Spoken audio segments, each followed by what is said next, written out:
Hi everybody, welcome to Gita's Dailies. Today's recipe is Moroccan pancakes. I'm making Moroccan pancakes. It's called baghrir. I will write it on the description. Please stay tuned so I can show you the steps on how to make it. Very easy as long as you have the right ingredients. So what I need here is 3 cups of water, about 24 ounces.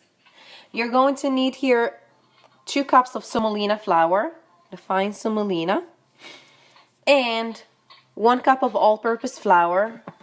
We're gonna use 2.5 tablespoons of baking powder and 1 tablespoon of bread yeast or active dry yeast, whatever yeast do you use, the dry one. So I'm gonna go through the ingredients while I put them. Let's not forget the last but not least is sugar. We're going to use sugar as well, about like 2 tablespoons of sugar. So what first I'm going to do here is pour the water inside my blender. You always want to pour the water first, because I tried putting the semolina and the flour before, and guess what? It kind of not easy to mix. I put in my semolina, as I told you, about 2 cups of semolina. 1 cup of all-purpose flour, as I mentioned before. I take my tablespoon, I use 1 tablespoon of active dry yeast.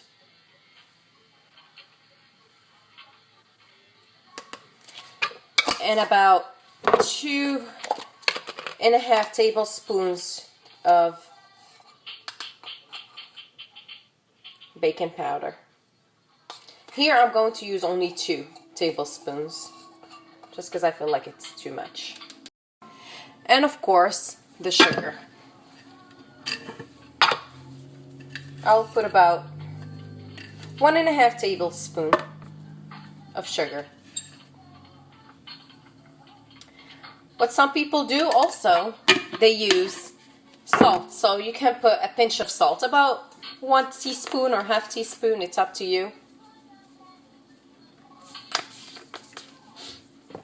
And now we're going to mix everything together. And now we will start blending all the ingredients.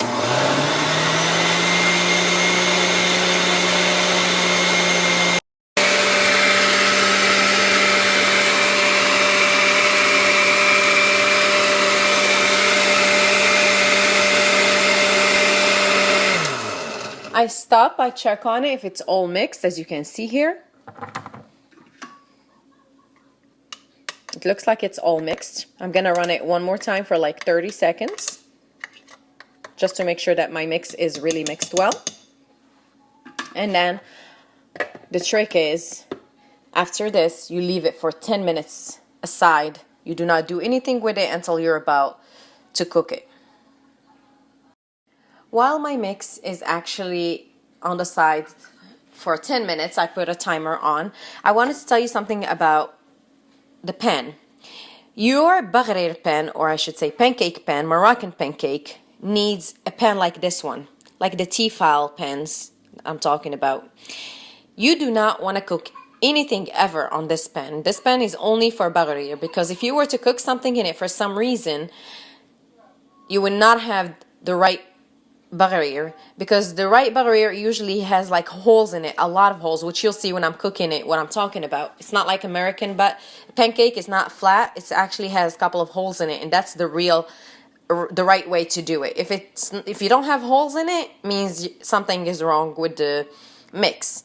And the secret is the yeast. The reason we leave it for 10 minutes is for the yeast to activate, because when the yeast activates, it gives a good texture to the baghrir.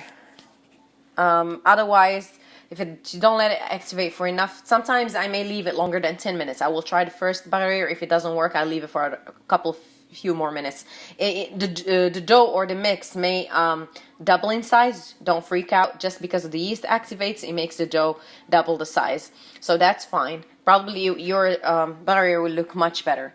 Another thing I wanted to tell you before I start cooking, when you're time is almost up to start cooking. Make sure you preheat your stove and put your pan on it and let it heat a little bit before you put in the first pour, just because it will help it, it will not let it sit there without getting those holes that we're looking for. Now I have like 45 seconds left on my timer. I put on my pan to heat up a bit, just for it to come to hot temperature, and I'm gonna start with my first amount of batter. So you just put about a quarter of a cup, not a lot. You don't want to put too much. And now we will start cooking. While it's cooking, it starts to make the holes I told you about.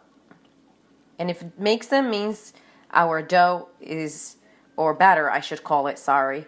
I keep calling it dough, but it's similar, it's just like a thin dough. You see how it's making the holes? That tells you my batter time is over.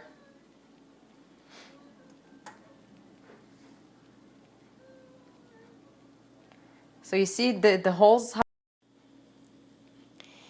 And voila, so the first one is a success. And you see, you don't even have to use a spatula, it comes out by itself. You must have a little something to put it on, usually like a cloth. So that's the first one. I'm going to show you a couple of more while they're being made.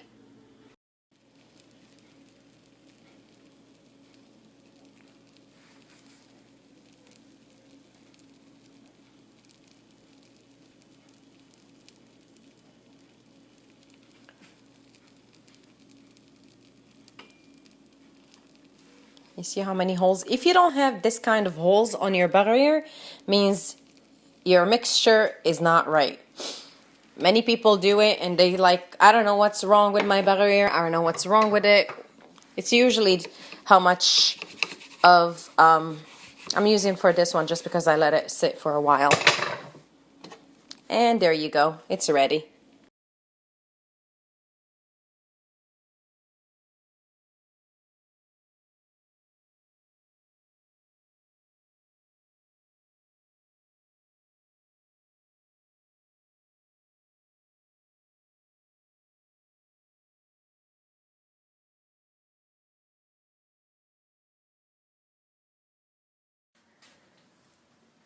This is called Moroccan baghrir.